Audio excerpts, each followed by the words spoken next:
बकरी और उसके बच्चे भी रहते थे।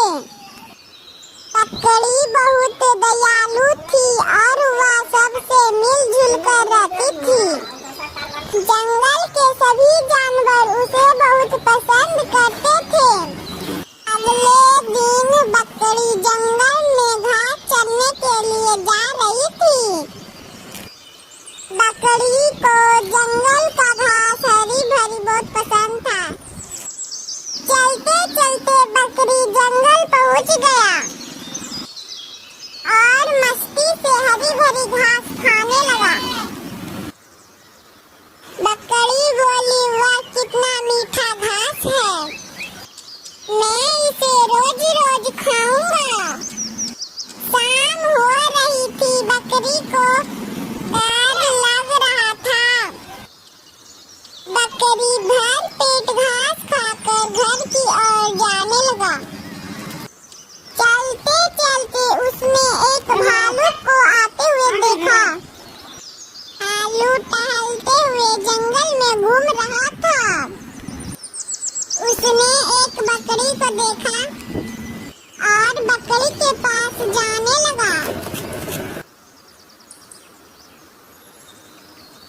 भालू चलते चलते बकरी के पास पहुंचा।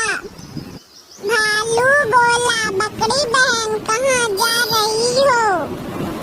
बकरी बोली, मैं अपने घर जा रही हूँ।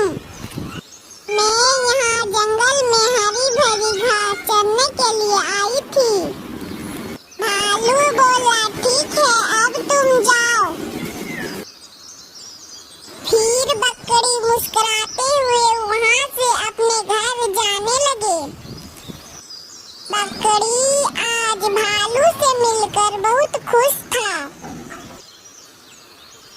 चलते चलते बकरी अपने घर पहुँच गया। उसी रात बहुत तेज हवा और बारिश आई। बकरी का घर हवा से टूट गया।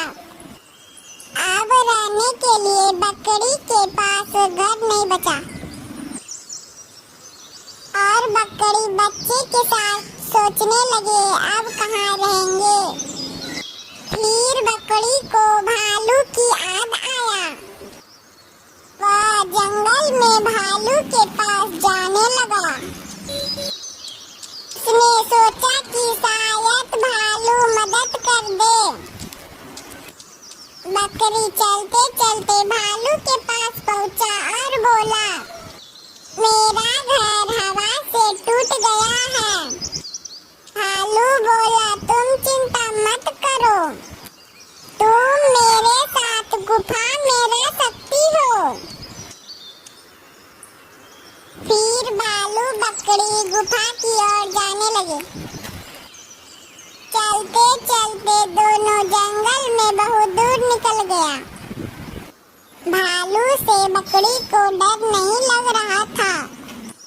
मुसीबत आने पर भालू सभी जानवर का साथ देता था। भालू सभी जानवर को बहुत अच्छे लग रहे थे। चलते चलते दोनों भालू के गुफा के पास पहुंचा। भालू बोला, देखो यही मेरा गुफा है, मैं इसी गुफा में रहता हूँ। बकरी बोली, मुझे खाना नहीं। भालू बोला, मैं नहीं खाऊंगा। फिर दोनों खुशी खुशी जंगल में घूमने लगे और दोनों खाने लगे। बकरी और भालू दोनों एक सच्चा दोस्त बन गया। अब भालू और बकरी को बहुत मन लगने लगा। दिन भर दोनों घास चरता और आपस में बातें करता। अब दोनों बहुत खुश